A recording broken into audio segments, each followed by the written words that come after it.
All right, we're all set. Now we are recording. Sorry about that. Should be good to go now.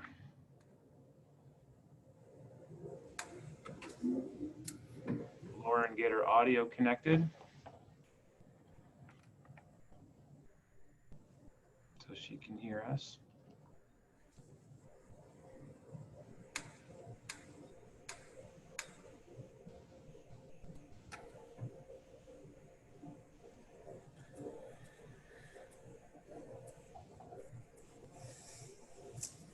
It seems like she's not getting it connected right away.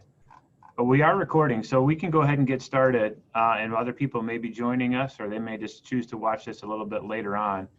But thanks for logging in today, Jordan and Jenna and Kate and Lauren. And I'm really here to answer any specific questions that you may have, or even general questions that people have. What I have been asked on email to address is just a couple of things that I'll start with, and then they may be your questions, and then they could be opportunities then afterwards for you to ask questions. And I'll try to share my screen if I'm able to as well for a couple of these. One of the things I was asked about was to clarify just a little bit about the four primary covenants that we're talking about here. So in this case, we're just going to leave the new covenant of Jeremiah off the table a little bit and talk about the Noahic covenant, Mosaic covenant, Abrahamic covenant, and the Davidic covenant. Now, there's not even that much detail we need to go into with each of these. Basically, the key ideas are the top line things that you just need to know to identify these on the mini exam. So the Noahic covenant was the one that God created with Noah in Genesis with the rainbow after the flood. And God said to Noah, I will not destroy the world again with a flood. And this is kind of a unilateral covenant because God says no matter what happens, a flood will be off the table for destroying the world again. The Abrahamic covenant is the one that we read about in Genesis 15. Remember, Abraham is asleep for this thing, and the two parts of the animals are split, and then God, who appears as a torch and a smoking fire pot, passes through these pieces of the animal, and God promises to Abraham land and descendants and really protection, that he will be a blessing to the world. The Mosaic covenant is the one that really sort of involves the law in general. Exodus 24 is the key passage there where the people say, all that the Lord has spoken, we will do. So we're referring here to the Ten Commandments, to some of the Levitical rules that pop up in the Holiness Code in Leviticus. And there the people just say, hey, these rules that guide and govern our land, we're in, we commit to them. So that one is bilateral, right? That they say, we promise to do this. And then looking back in the past, from the time of the exile, perhaps, people say, well, the reason we're in exile is because we were unfaithful to our end of the covenant with Moses. We didn't follow through on our commitment to worship the Lord alone and to do justice to our neighbors. The Davidic covenant is the one that God promises to David. God says, you want to build me a physical house, I will give you a spiritual house, and you'll always have someone on the throne into the future. And so those are, that's all you would need to know for the mini exam for these. Just be able to say which one is which. David's is about, the royal throne. Abraham is about, this promise of land and nations, and he's asleep. Moses is the covenant with the people and the nation, and Noah has to do with the flood. The other thing to note is the creation story stuff. And what I think I'm going to do, it's a little bit easier for me to do this. I'm not sure I can share. Yeah, actually I can share attachments in chat. What I did is I just grabbed the slides. I might have to do these one at a time. The slides that talk about some of these differences that we talked about in class, and make sure that you have them. So we're talking about three creation stories here. The priestly story, which is Genesis 1 verse 1 through 2 verse 4. And that's compared and contrasted with the creation story that follows beginning in Genesis 2 after that, in which that's the Yahwist story, where God kind of interacts with the world a little bit more directly. And then the Enuma Elish, and there are some on the slides. It may be slide 2 possibly. Here, I can't actually see the slides in front of me, but that compares specifically Genesis 1, the priestly, to the Enuma Elish. So in some ways, Genesis 1 and 2 are similar compared to the Enuma Elish, and in some, Genesis 1 and the Enuma Elish are similar compared to the Yahwist in Genesis chapter 2. What I do think it's fair to probably say is that there are fewer similarities between Genesis 2 and the Enuma Elish. So the Genesis 1 and 2 have some things in common. Genesis 1 and the Enuma Elish have some things in common. Genesis 2 and the Enuma Elish have less in common. So you should be able to download those. Those are right out of the PowerPoint presentation that I gave you. Can you see those on your screen in the chat? Okay, that should be helpful to you as you prepare for anything related to that. So go ahead and unmute yourself if you have other questions. Those are the ones that came into me on email. Actually, one other one has been asked a couple of times. Which version of the 10 Commandments should we know? And just the one that you read, which is Exodus chapter 20, is the key one. And that, where are those commandments? We talked about them being a little bit differently divided. Really, the simple answer is the New Oxford Annotated gives a new one to each paragraph. So as you just pass your eyes over Exodus chapter 20 in your red Bible, that'll tell you kind of the order that we should be thinking of. But that, again, we just haven't had time to go into those in great detail.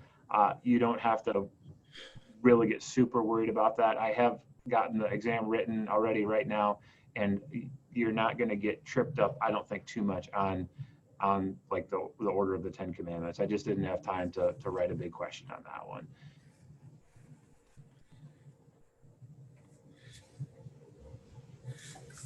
It's one of my questions is, like, I know the first and second commandment, they're very similar. Like, what would be a key difference between the first and second commandment?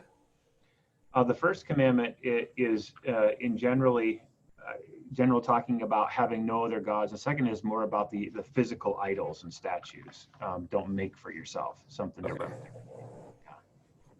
Yeah. So the first commandment is a lot like the Shema in some sense. You know, I am the Lord your God, but you have no other gods before me.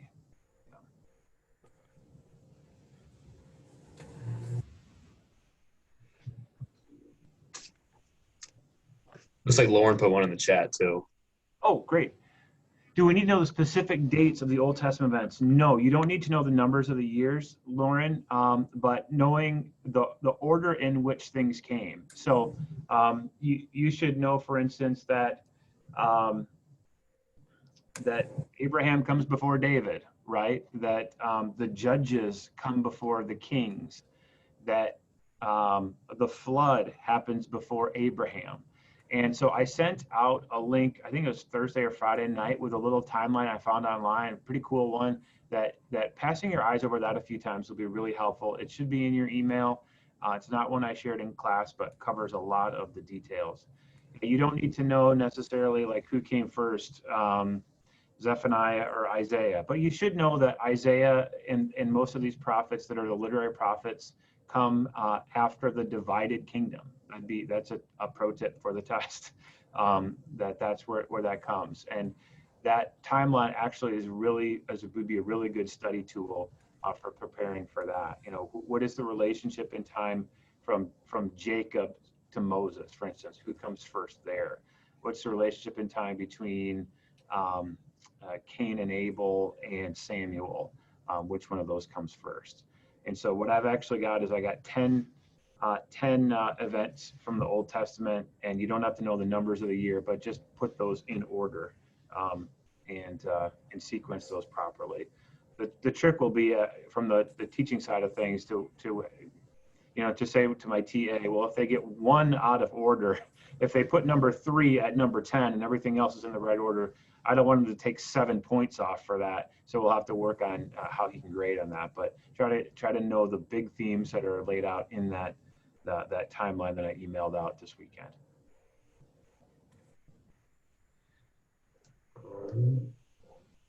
So you said you might put like a certain type of psalm, and we might have to identify which type of psalm that is. Yes, So definitely. That's coming. That's yeah. coming. So I don't know. When I was studying, I was kind of confused on like the royal or national psalm. Can you explain that a little bit? Royal national psalms are ones that refer to the king and Zion and the nation. They are what we might call them like patriotic hymns today. Like we would sing the My Country, Just the America the Beautiful, those kind of things. There are a number of those. So the key words, themes to be looking for in that would be things about king, throne, royal, nation, Jerusalem, Zion. Those would be kind of your tips on that. But definitely that's a part of the exam, is to be able to identify which of those 5 forms of psalm a passage is in front of you.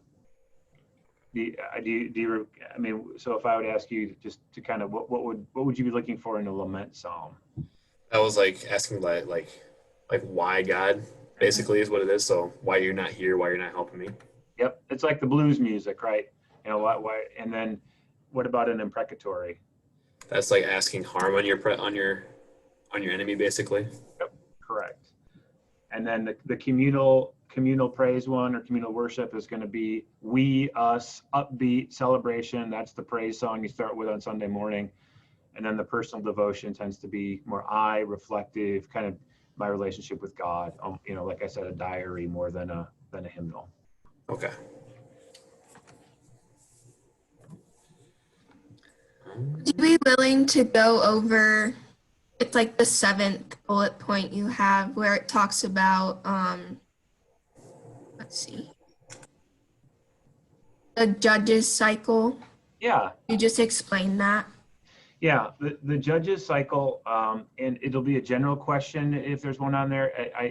It's this idea that in comparison to the book of Joshua, where it seems like there's this straight line trend for the people into the land, and they're defeating their enemies for the most part, and they're spreading out and things are going well.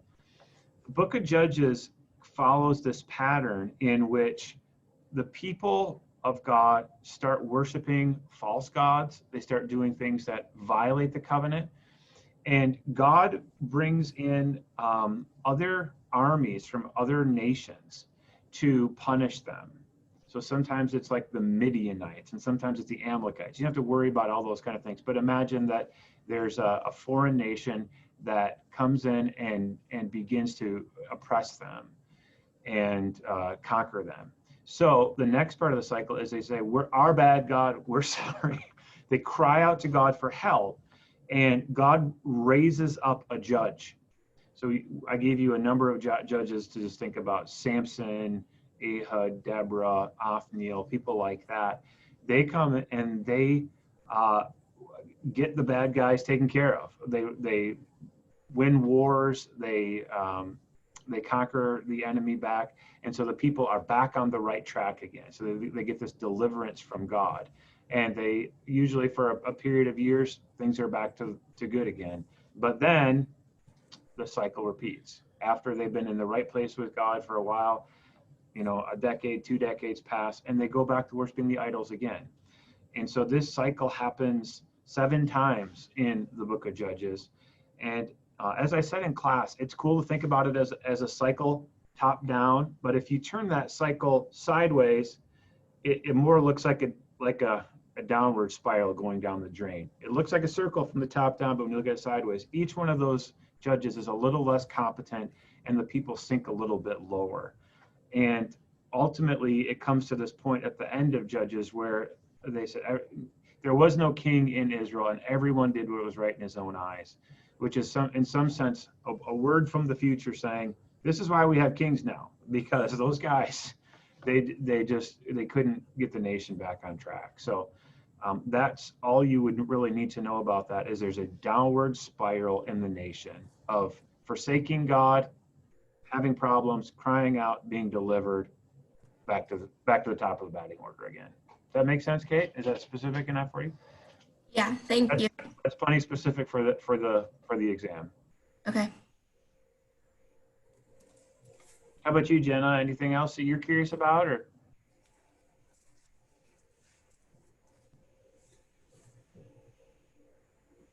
I'm trying to think if I got the exam right here. If there's any other things I would specifically encourage you to think about.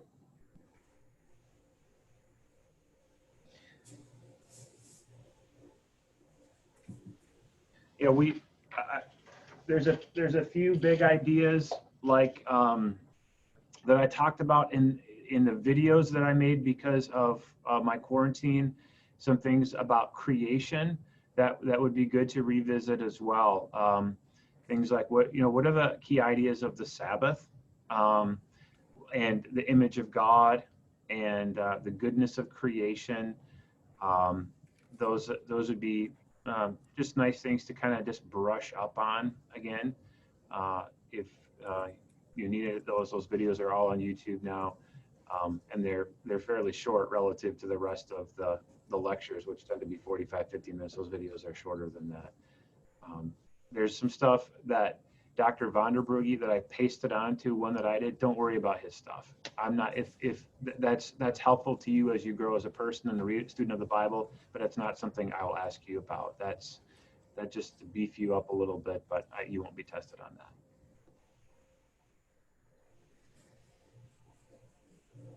Can you go over the offices of prophets and priests and kings? Yeah, for sure. So this is a kind of a way of laying out who the leaders of the people were in the Old Testament. The priests are connected to the tabernacle and the rules that we discussed for holiness originally. The priests are they have certain specifications who they can be and who they can't be, certain kinds of holiness that they are called to establish, and they offer sacrifices on behalf of the people. As I said on one slide, the priests go to God on behalf of the people.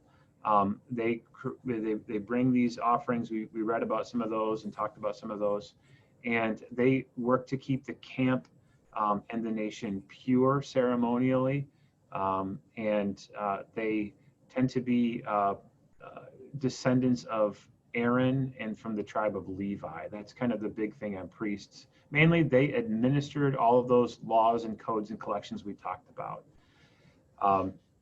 We talk about prophets. We just switch that around a little bit to say that the prophets speak to the people on behalf of God. Remember some of those big prophetic principles. They're called. They speak truth to power. They dare to say things no one else will say in ways no one else would dare to say them. They have a sense that they are covenant keepers when the other folks have fallen away. The business leaders, the kings, they step up in those times of crisis, and really they are marked by their message in the literary prophets, the major and the minor prophets. And then in just, for instance, Nathan, who is a non-literary prophet, who's a historic, kind of more what they do. Remember, he confronted David about his sin with Bathsheba. That's kind of the gist of prophets. And the kings rose up after God said to Samuel, hey, they've rejected me, they've not rejected you. God says, I'm supposed to be the king of these people, but the people after the judges cycle goes around and around, we want a king, we got to get organized, we need someone to help us win our battles. And so really the most important two kings for you to remember are David and Solomon. And we'll talk about this in class on Thursday, or actually tomorrow probably, after the exam, a little bit more about how the kingdom divided and what followed from that. But kings are traditionally, they ruled first of all in Jerusalem, and then after the divided kingdom, they They ruled in Jerusalem in the south, and then Israel and Samaria in the north. That's more than you need to know about that, but the kings probably are the easiest of the three to understand. They were given power as to be military leaders and to make judgments on behalf of the people. And then you have a couple folks that kind of do a little bit of all of the above, and Moses and Samuel. Someone asked me, what is Samuel? And is he a prophet, a priest, a king? Is he a judge? Kind of a judge is probably the best answer, along with prophet. Not really a king, not so much a priest, but a judge and a prophet.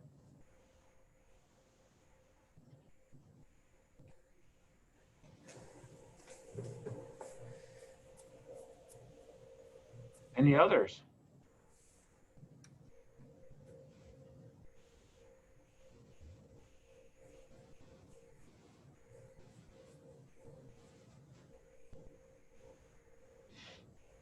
Okay, great. Yeah, there's no map for this one. Map stuff is done. That's in the past. Again, I would say all these little bits count, but just to put this in perspective, your biblical message assignment is worth 2.5 times as much as this. So it is a mini exam. There's 50 questions, but there's plenty of room margin for error. So don't lose a ton of sleep on this. Review the notes. Look back at a few of your readings, and I think you'll do fine. This is. I mean, don't ask for Dr. Mead's exams. These are way harder. I'll say that in all humility. So you'll do fine. My chair just gave out on me. And I'll see you in the morning. Okay. God bless you as you study. Feel free, if something comes up, shoot me a quick email, and I'll try to get to it the rest of the day. But hang in there, and I'll see you in the AM. Okay. Bye.